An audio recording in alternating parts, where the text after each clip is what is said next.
एक बार की बात है। एक राजपुर नाम के गांव के अंदर पति पत्नी कमला और वीरू रहा करते थे। वीरू दिल का बहुत ही ज्यादा साफ था और उसकी पत्नी उससे कह रही थी, अरे वीरू जी देखिए ना, हमारे घर का राशन पानी तो खत्म ही होता जा रहा है। अगर ऐसे ही चलता रहा तो हम तो एक दिन भूखे ही मर जाएंगे। आप कुछ तो कीजिए। अरे भाग्यवान, मैं तो पूरी कोशिश कर रहा हूँ, लेकिन मुझे कहीं भी काम नहीं मिल रहा और मैं तो दिन ब दिन परेशान होता जा रहा हूँ। आप चिंता मत कीजिए, आप काम की तलाश में बाहर जाइए, आपको जरूर काम मिल जाएगा। इतना बोलकर वीरू वहाँ से चला जाता है। उसी गांव के अंदर एक व्यक्ति रहा करता था जिसका नाम था मनु। मनु रोज जंगल से लकड़ियाँ लाकर अपना गुजारा किया करता था। एक दिन ये सब देखकर वीरू मनु से कहने लगता है, अरे भाई, मैं बहुत ज्यादा परेशानी में हूँ। मैं यहाँ पर रोज तुम्हें जंगल से लकड़ियाँ लाते हुए देखता हूँ। क्या तुम मुझे अपने साथ ले चलोगे? मैं भी जंगल से लकड़ियाँ लाकर अपना गुजारा कर लूँगा। अरे ये कोई आसान काम नहीं है, बहुत मेहनत लगती है जंगल से लकड़ियाँ लाने में, समझे तुम? अरे उसकी चिंता तुम मत करो, मेरे घर के हालात बिल्कुल भी ठीक नहीं है। मैं कुछ भी करने के लिए तैयार हूँ। अच्छा तो ठीक है, कल सुबह यहाँ जल्दी आ जाना, मैं तुम्हें अपने साथ लेकर चलूंगा, ठीक है? अरे तुम्हारा बहुत शुक्रिया, कम से कम मेरे घर का खर्चा तो चल जाएगा। ये बात बोलकर वहाँ से वीरू अपने घर की ओर चला जाता है और अपनी पत्नी से आकर बोलने लगता है, अरे भाग्यवान, कल सुबह मुझे जल्दी उठना है और मैं जंगल से लकड़ियाँ लाकर गांव के अंदर बेचूंगा। अरे लेकिन आप जाएंगे कैसे? आपने तो जंगल का रास्ता ही नहीं देखा है। अरे भाग्यवान, तुम उसकी चिंता मत करो, मैंने एक गांव वाले से बात कर ली है। अभी मैं सो जाता हूँ, मुझे कल सुबह जल्दी उठना है। इतना बोलकर वहाँ पर वो सो जाता है और सुबह जल्दी उठकर गांव वाले के पास चला जाता है और गांव वाला बोलने लगता है, अरे मुझे लगा नहीं था कि तुम आ जाओगे। अरे नहीं, ऐसी कोई बात नहीं है, चलो हम आगे की ओर चलते हैं। और इतना बोलने पर वो दोनों के दोनों आगे की ओर जंगल की तरफ जाने लगते हैं कि जाते वक्त रास्ते में एक गुफा पड़ती है। उसको देखकर वीरू पूछने लगता है, अरे भाई, यहाँ पर ये गुफा कैसी है? मैंने तो आज तक ऐसी गुफा नहीं देखी। अरे अरे, तुम ये सब के चक्कर में मत पड़ो, तुम पहली बार जंगल आए हो, ये गुफा इसलिए तुम्हें यहाँ दिख रही है। चलो आगे चलते हैं, कहीं शाम ना हो जाए। और इतना बोलकर वहाँ से आगे की ओर जाने लगते हैं कि थोड़ी देर बाद वहाँ पर दोनों लकड़ियों को अपने सर पर रखकर गांव की ओर लाने लगते हैं।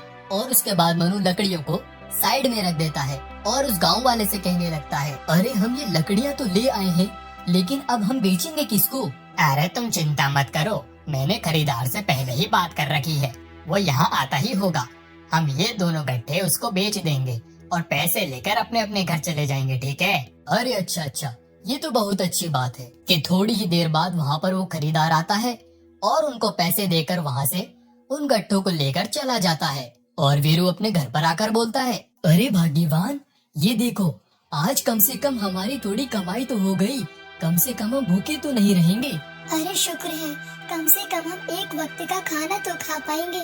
और इसी तरह से वीरू रोज के रोज वहाँ जंगल जाने लगा और वहाँ से लकड़ियाँ लाने लगा। कि एक दिन की बात है, मनु और वीरू जंगल की तरफ जा रहे थे कि वहाँ पर वीरू उस गुफा को देखकर सोचने लगता है, अरे इस गुफा में क्या होगा? मैंने तो पहले ऐसी गुफा कभी नहीं देखी। और इतना सोचकर वहाँ से आगे की ओर चला जाता है कि आगे जाकर दोनों के दोनों वहाँ पर लकड़ियों को ढूंढने लगते हैं और गट्ठा बनाकर वहाँ से वापस गांव की ओर आने लगते हैं।